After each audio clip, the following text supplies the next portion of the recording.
আসসালামু আলাইকুম ওরহমতুল্লাহ। কুমিল্লার মানুষ বছরে ঈদ করে 50 বার। সারা বাংলাদেশের মানুষ বছরে 2 বার ঈদ করে, আর কুমিল্লা, বিশেষ করে কুমিল্লা, চাঁদপুর, ব্রাহ্মণবাড়িয়া, ফেনী, গাজীপুর বা ঢাকার আশেপাশে যে জেলাগুলো আছে, এই জেলাগুলোর মানুষের বছরে 50 বার ঈদ করে। অনেকে হয়তো অবাক হচ্ছেন যে বাংলাদেশ একটা মুসলিম কান্ট্রি, আমাদের দেশে ঈদ 2 বার হয়, আপনারা আবার কীভাবে 50 বার করেন। বিষয়টা আমি ব্যাখ্যা করছি যে আসলে ঈদ সময় মানুষের ঈদ যাত্রা মানুষের অনেকটা কষ্ট হয়। বিশেষ করে ঈদের সময় রেলপথ, সড়কপথ, নৌপথ সহ প্রত্যেকটা যোগাযোগ ব্যবস্থায় মানুষের উপচে পড়া ভিড় থাকে, আর সারা বছর রাস্তাঘাট ফাঁকা থাকে। আর আমাদের ঢাকা থেকে কুমিল্লার দূরত্ব মাত্র 97 কিলোমিটার।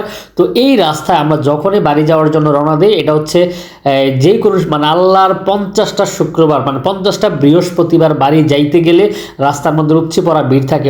হচ্ছে গাড়ির জন্য দাঁড়াইয়া থাকতে থাকতে, এটা হোক মাসের শুরুর বৃহস্পতিবার অথবা শেষ বৃহস্পতিবার।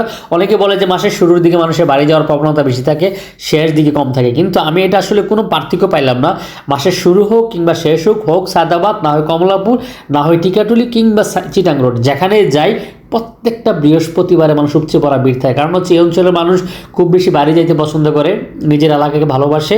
কিন্তু দুঃখের বিষয় হচ্ছে এটা মাত্র 97 কিলোমিটার রাস্তা, যেখানে আমাদেরকে আমরা প্রায় দেখা গেছে 1 ঘন্টা 40 মিনিট বা 1.5 ঘন্টার মধ্যে আমরা পৌঁছে যাই কুমিল্লায়। কিন্তু এই রাস্তাটার মধ্যে বৃহস্পতিবার আসলে দেখা গেছে 2 ঘন্টা তো দূরের কথা, 4-5 ঘন্টা কুমিল্লা পৌঁছা যায় না। তো আমার কাছে মনে হয় ঢাকা কুমিল্লা বা ঢাকা ব্রাহ্মণবাড়িয়া, ঢাকা চাঁদপুর, ফেনী বা আশেপাশে যে গাজীপুর যে জেলাগুলো রয়েছে, এই জেলার মানুষগুলোকে দ্রুত আসা যাওয়ার জন্য বিকল্প রেলপথটা যদি চালু করে দেওয়া, এই অঞ্চলের মানুষ ঢাকা থেকে নয় বাড়ি থেকে এসে অফিস করবে, এবং ঢাকা শহরের যানজট, ঢাকা শহরে অনেকটা জনসংখ্যার চাপ কমে যাবে। তা আমি আমাদের এলাকায় নিয়ে গর্ববোধ করি, কুমিল্লাকে নিয়ে গর্ববোধ করি।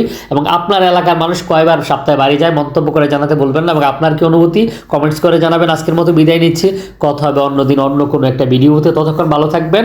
আসসালামু আলাইকুম রহমতুল্লাহ।